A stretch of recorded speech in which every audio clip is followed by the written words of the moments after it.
How's your bank account today? Well, I don't mean your money bank account. I mean your energy bank account.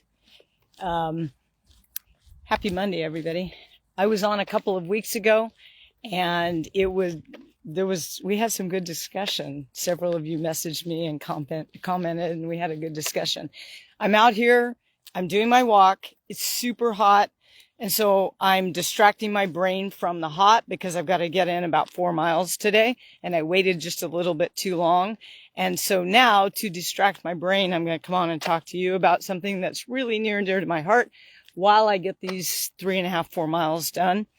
And no, I'm not going to talk to you that long, but this is just a moment of distraction. So a couple of weeks ago, or 2 or 3 weeks ago, I came on and I shared my thoughts about energy.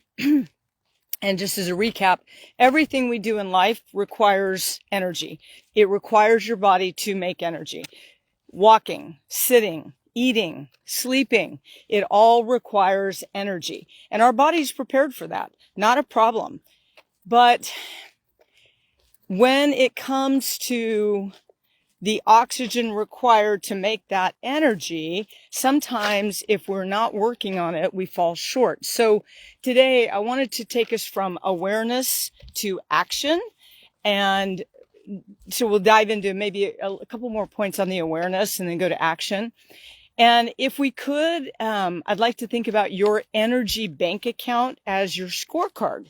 Like, it is your energy scorecard. So what you have in reserve for your muscles to use for the energy that you need for them to make energy, because that's where it's made, in the mitochondria. And your cells make energy for you to do everything that you do. And oxygen is a big component of that. And so when we measure a VO2 test, V stands for volume, O2 is oxygen. When we measure and conduct a VO2 assessment, we're looking at how much oxygen do your muscles uptake to produce the energy that you need. And that's really good for exercise, but it can be used throughout everything that you do. Walking today, I'm probably using maybe 15 milliliters of oxygen every minute to do this walk. That means my body has to be prepared with 15 milliliters of oxygen available. And think of the mitochondria like little energy warehouses, and they use oxygen to produce the energy that I need to walk. Well, if I need 15 milliliters of oxygen to go on this walk today, and my body only has available 14, then something not nice can happen. My heart can say, you know what, that's too much. I can't produce that. And then it leads up to something cardiovascularly. It could be pulmonary, and your nervous system could say, hey, she is working too hard for the amount of oxygen that she's got available to those muscles. Therefore, she can't make as much energy to go on this walk. And my nervous system will tell my brain, we got to shut her down. And so you'll end up with a calf that hurts, or a foot that hurts, or something, your brain saying there's not enough energy to go on the walk. So if we look at it through the lens of an energy scorecard, if you will, or it could be your energy bank account, the exercise that you're doing, the reason we should be doing cardiovascular work, I know it's popular, and some people are like, no, we don't need cardio. We can just use our weights. And then other influencers will say, no, we got to have cardio, and zone 2 is really popular. All that's fine and dandy. And there's a place for all of that. But knowing why we're doing it is the most important reason I think we need to talk about. So if I have an energy bank account that cannot supply me with enough oxygen to be able to do the activities I want to do, it's going to render a really poor quality of life. And my bank account will get drained. And then my body, my nervous system, my brain will create a situation where it shuts me down. And so how do you fix that? Well, the goal is to be able to have, I'm not alone on my walk, the goal is to be able to have enough energy in your bank account, air quotes, bank account, to be able to do whatever you want to do as you age. And that's the way I look at it. So this is why Dr. Attia says that your VO2 max, so the maximum amount of oxygen that you uptake in a graded exercise test, is one of the best indicators of longevity. How long you're going to live. What's the quality of life that you're going to have while you're doing it. For the last 5 years, that's been my interest and focus, is figuring out how I can help train so that people will have a bank account, an energy bank account that will last as long as they do, or as long as they want to, and do what they want to do. It's no bueno if we get to 80 and we can't do the things that we want to do. That just doesn't sound appealing. And so what we want to think about is, how much oxygen do I need to produce the energy of things that I want to do? And I could go over all of this in maybe a workshop or a masterclass for you. And then the next step is, how much do you have available? And that would require a test. And I know a couple of people have emailed, text me or messaged me about the cost of the test. And I can go over that. I've got 2 or 3 packages. It is a clinical grade test. But once you do it, it's like that saying, once you see something, you can never go back. Like, you know it. Once you know it, you know it. And this is how we should be designing our cardiovascular work. Not some influencer. Not that I don't have anything against them. I don't even know these people. But we should be designing the cardiovascular work that we do based on our own look underneath the engine. So my question to you is, if there was a way that you could find out how much energy that you could produce, and it's always improvable, and there was a customized program to go with it, would you want to know? And if you're in the category of yes, I want to know, you're my peeps, because that's how I train all my clients today, is we do the assessment. We know where they're at. We put them through the tests, and then from there, they get a customized program, and that's the only thing they focus on. Not some 1 hour random cardio workout that we're not even sure that it improves the heart. So when we look at why should we be doing this? Well, in order to have the energy that you need, I'll just take my walk. And I'm guessing, but it's probably around this. I need 12 to 15 milliliters of oxygen every minute to do this walk at the speed I'm going. And I'm going slow. If I were going to run it, I would need maybe 35 milliliters of oxygen, maybe 40 milliliters of oxygen, depending on how fast I wanted to run. Everything in life you do requires energy. Oxygen is one of the big, it's one of the gases that your body uses, one of the tanks, like a fuel, like a car. Oxygen is required to make energy. Now, your body can use other things. It can use fat, ketones, lactate. It can use other things, but oxygen is the biggie. So how much of it do I have? How much do I need? And then what do I have to do to get my heart to improve? So the way it works is your cardiovascular system pumps this oxygen-rich blood out to you and your muscles. And then your muscles uptake so much of that and turn it into energy. And when and then it comes back, and it comes back needing to be filled up again. And then your heart does its thing. Well, that's called stroke volume. And you can improve your stroke volume. So let's say you go on a run or a hard bike ride, and you can improve the stroke volume so that those muscles get more oxygen every minute. Amazing. But you got to do the right formula for you. Now, all new beginners, easy. This is easy. All new beginners, just start walking, start moving. But in about 6 weeks, here's the magic word. It's called adaptation. In about 6 to 8 weeks, you adapt to whatever activity you're doing, you adapt to it. And so now there's not as much yumminess to be gleaned from the activity that there was when you first started. And that's a biggie. And I love helping newbies, but my real passion is helping women that they've been exercising for a long time and they're just not getting the results they want. And it's because they've adapted and they never changed their program. They hop onto a Stairmaster or a treadmill or a bike and they have no idea what heart rate zone, what kind of watts, what kind of pace. Your metrics tell you how your bank account is doing. So if you're able to walk, let's say a 20-minute mile today, in 6 weeks of doing that, you might be able to walk that same mile in 18 minutes. And you will have improved, you will have surely improved your cardiovascular system.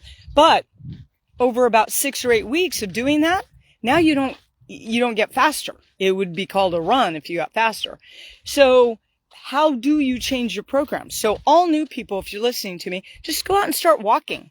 Get on a bike and just start biking. It almost doesn't matter at the beginning, but we want to customize it as quickly as we can because within 6 to 8 weeks, you've hit your adaptation point. And now you need to have a real customized program. And it does matter. You want to make sure that every decade that you're doing all this work, you're putting in the work, you want to make sure that it's building up your bank account. You want your energy bank account. I just had somebody tell me today that, now they were young, so just take it with a grain of salt. He said, "Oh, I thought you were like 52 or something, 54. I'm 63. I still run competitively. I do all the things that I want to do.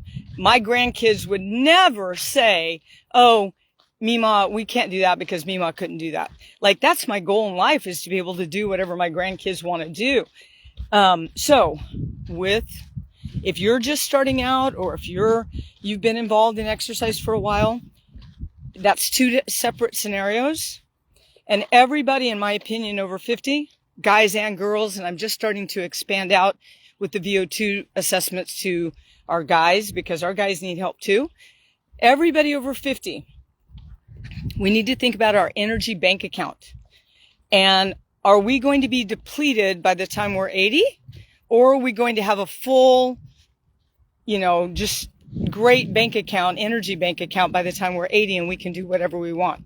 And that's the goal, folks. That is the goal. So we can improve your stroke volume, but we need to kind of know a little bit about you.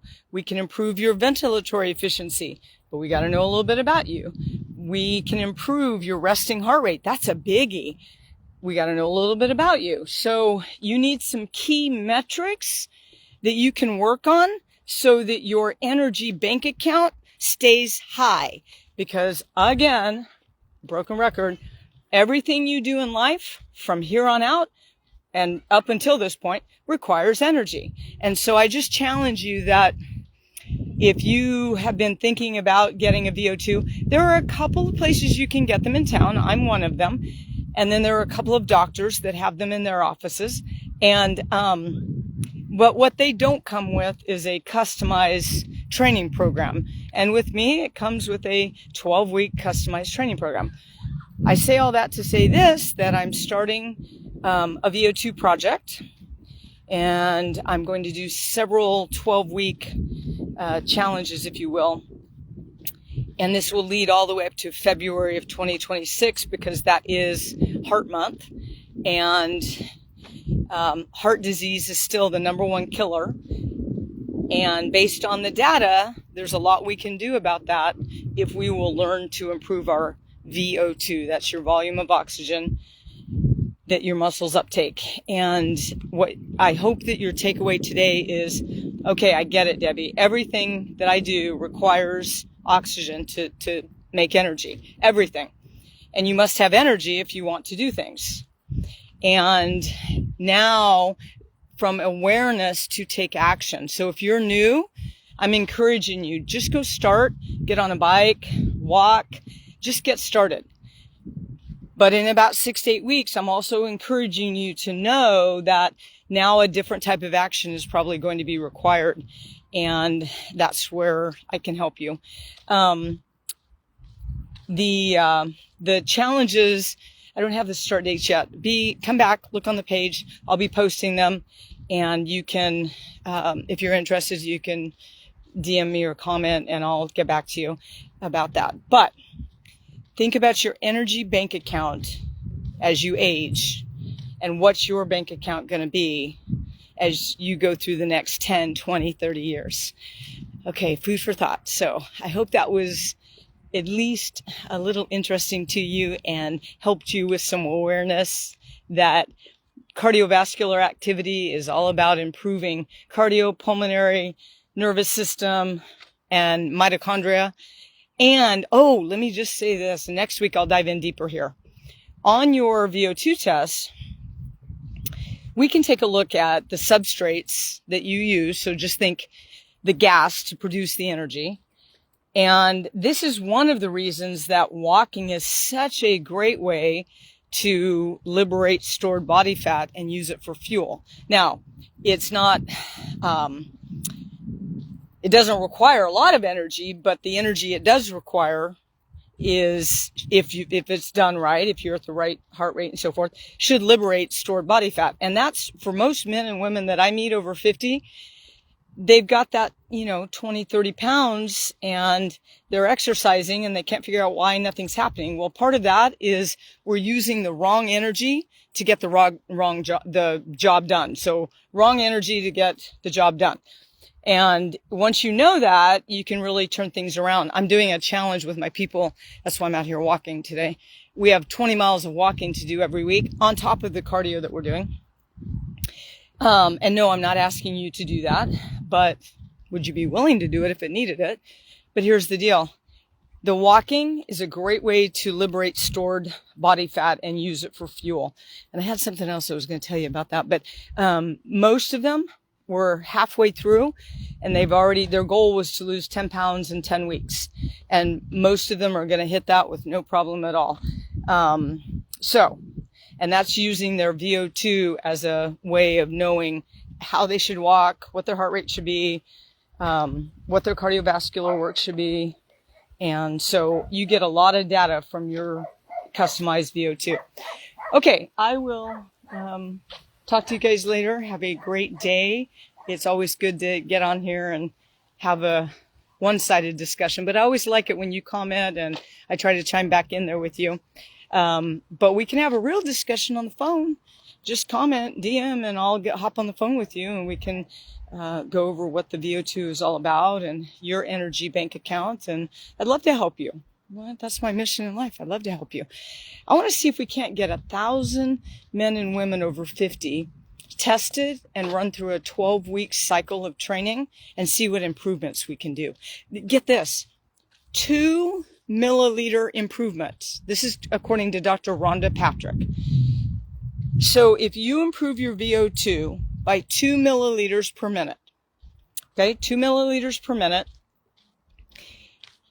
you can get back 4 years of life. That's pretty good. 2 milliliters, we can do that almost in our sleep if you'll follow the protocols. So that's pretty cool. There's definite real life advantage to doing the right cardio at the right time. And then, of course, we can't forget our muscles and our good mobility. And then, of course, our recovery, sleep, hydration, all those things. But all right, I digress. I will catch up with you later. Have a great day. It is #NeverMissAMonday. And if you have questions, just give me a comment, or some of you have my phone number. Text me. We'll chat. Let's do chat. Okay. I'll see you later. Bye.